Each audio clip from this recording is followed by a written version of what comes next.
Iya, alhamdulillah.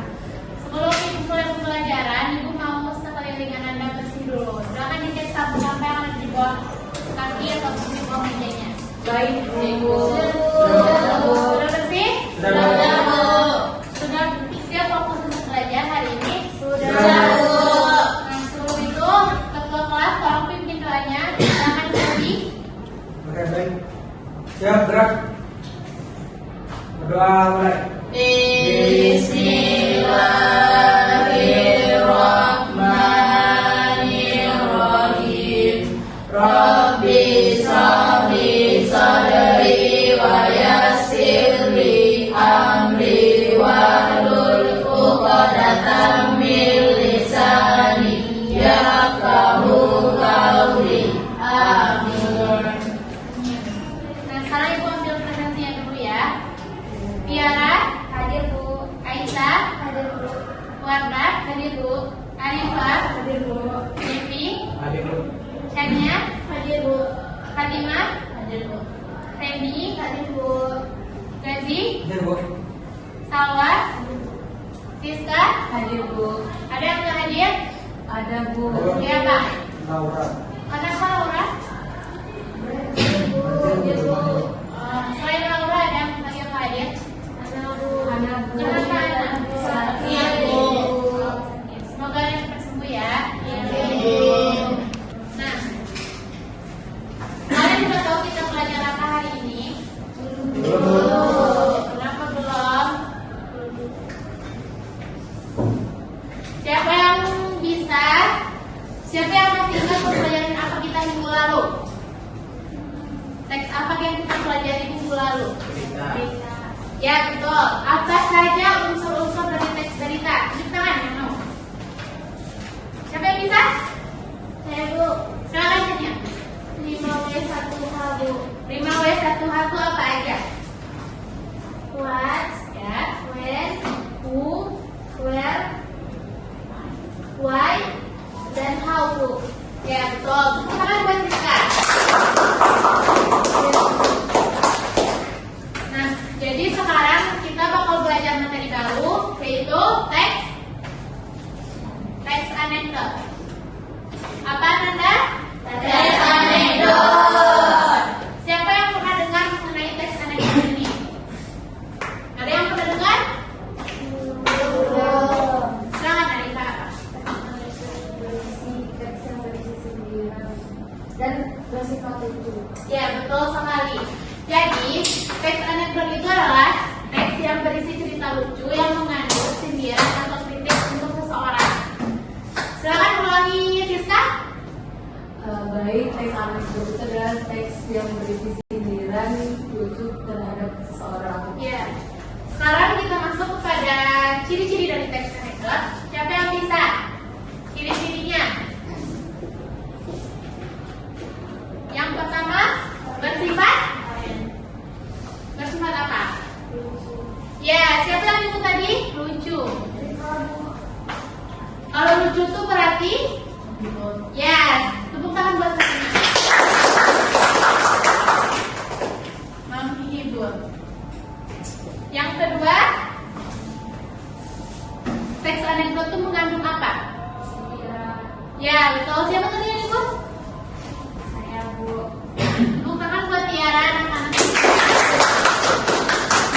Sekarang kita masuk pada strukturnya. Siapa yang tahu berapa dari struktur teks anekdot ini? 5. Iya, betul sekali 5 ya. Yang pertama ada kurang tepat. Yang lain? Apa? Ya, abstraksi. Yang kedua? Ya, betul sekali, orientasi. Yang ketiga?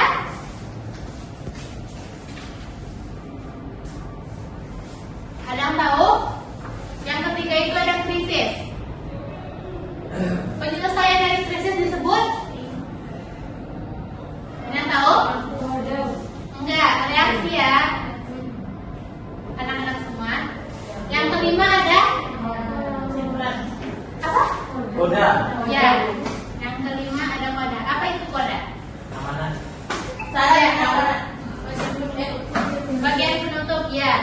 Daripada itu merupakan penutup dari cerita yang mempunyai mana.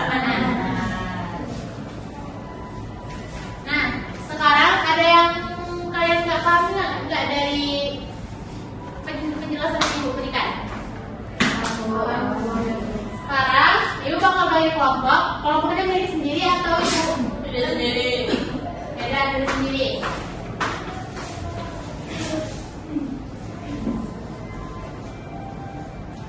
Tiga per orang ya? Ya, Bu.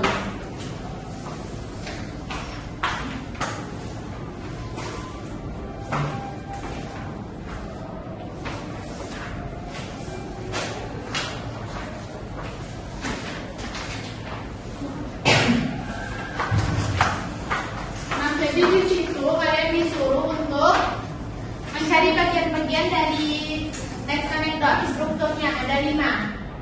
Kalau ada yang kesusahan boleh bertanya sama ibu kasih waktunya 2 menit aja. Baik, Bu.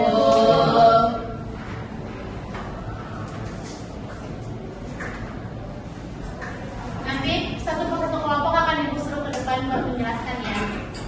Baik, Bu.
Diskusi ya, bukan mengobrol. Sudah selesai? Sudah. Bagian abstraksi siapa yang memecahkan ke depan? Ibu tunjuk atau tunjuk diri sendiri? Tunjuk aja, Bu. Kelompok 1 dulu, Jenny. Bagian abstraksi. Iya, silakan pecahkan ke depan. Yang lain memperhatikan ya? Iya, Bu. Bagian abstraksi. Suatu hari, seorang pejabat terkenal berkunjung ke sebuah desa terkecil untuk memberikan pidato tentang kemajuan pembangunan.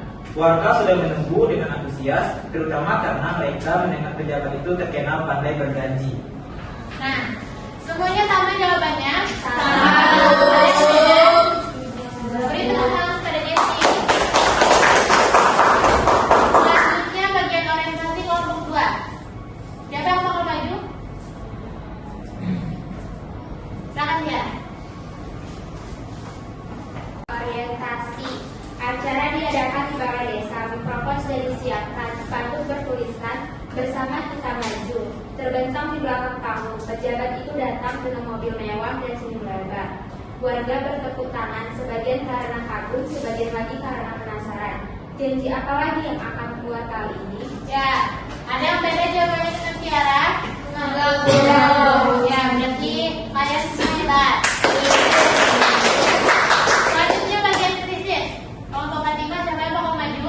Tania, Bu. Silakan Tania, disebutkan.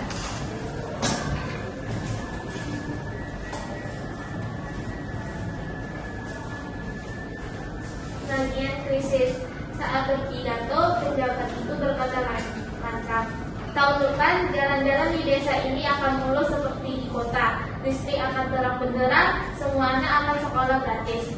Warga pun bersorak gembira, namun di tengah sorak-sorai itu, seorang kakek berdiri dan bertanya pegang, Pak, yang Bapak janjikan tahun lalu saja belum ada kabarnya. Jalan masih berlubang, listrik masih diarpet, sekolah masih bayar. Pejabat itu terdiam sejenak, lalu dengan percaya diri menjawab, Nah, justru karena itu saya janji lagi supaya semangatnya terus hidup. Ada yang beda? Sama semua ya.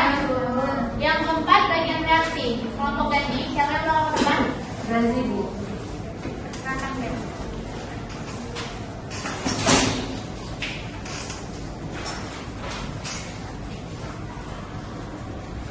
Baik, bagian reaksi itu warga terdiam lalu perlahan mulai tertawa. Kakek tadi mengangguk sambil berkata, "Benar juga Pak, janjinya banyak bisa bikin kami cepat berharap kalau harapannya tak pernah datang." Pejabat itu tersenyum pikuk, mikrofon tiba-tiba mati. Mungkin ikut malu mendengar janji yang diulang-ulang. Ada yang beda lagi? Terakhir bagian koda. Siapa yang mau maju? Siska atau Salwa? Saya aja, Bu. Silakan Siska bisa maju.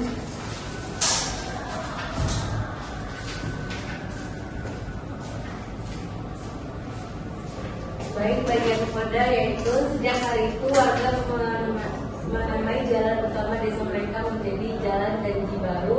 Setiap kali ada lubang besar mereka berkata, lubangnya mungkin menunggu janji yang belum datang. Ya, silakan Siska. Beri tepuk tangan buat kita semua. Nah, sekarang ada di bagian lembar 2 nya, coba buka. Di situ ada bagian-bagian dan fungsinya. Coba bacakan Arifah, abstraksi itu paragraf 1 fungsinya buat apa? Paragraf 1 itu fungsinya untuk menarik perhatian pembaca dengan situasi lucu atau dramatis. Paragraf 2, siapa mau baca? Jadi, Paragraf 2 yaitu fungsinya menjelaskan latar tempat, waktu dan tokoh. nah, bagian 3 itu, paragraf 3-nya menjelaskan tentang menampilkan masalah atau kejanggalan itu yang menjadi inti sindiran. Nah, yang reaksinya menunjukkan tanggapan tokoh terhadap masalah tersebut. Yang kelimanya menutup cerita dengan sindiran dan standar. Sampai sini ada yang mau ditanyakan? Tidak, Bu. Nah, buat minggu depan, Ibu ada tugas buat kalian semua. Coba keluarkan buku tulisnya. Udah, Bu. Kalian catat ya, Ibu. Ya,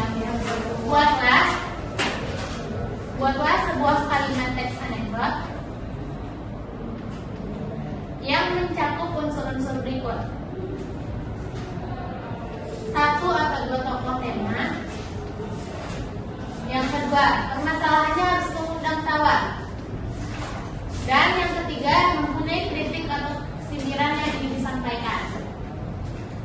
Nah, sekarang kita masuk ke bagian kesimpulan. Siapa yang bisa menyimpulkan pembelajaran kita hari ini? Siapa yang bisa? Simpulannya berisi tentang pengertian teks anekdot sama strukturnya. Siapa yang bisa? Ibu tunjuk aja ya. Silakan Peggy beri kesimpulan dari pengertian teks anekdot. Jadi kesimpulan yang dapat saya ambil itu tentang teks anekdot itu anekdot ini mengandung cerita lucu dan sindiran. Ya, Dan strukturnya ada berapa Peggy? terdapat strukturnya ada 5. Yang pertama atraksi, orientasi, krisis, reaksi, dan koda. Ya, tepuk tangan buat Peggy yang sudah habis ini kalian belajar sama siapa? Pak Devi, Bu. Mata pelajaran apa? Biologi. Biologi, Bu. Ya sudah, mungkin segitu dulu buat pembelajaran Ibu hari ini. Jika ada kata-kata yang salah, mohon maafkan Ibu. Bu mau nanya, Bu. Oh iya, ada pertanyaan bisa? Tugasnya kapan dikumpul, Bu? Oh ya, buat tugas dikumpul minggu depan ya. Itu ditulis. Oke, Bu. Ingat ya, ditulis nggak diketik. Ya, Bu. Gak boleh lihat AI. Oke, Harus Bu. dari pikiran kalian semua. Ya, Bu. Bisa? Bisa, Bisa, Bu. Dapat dimengerti? Mengerti, Bu. Baik. Ibu sudahi. Assalamualaikum warahmatullahi wabarakatuh. Waalaikumsalam.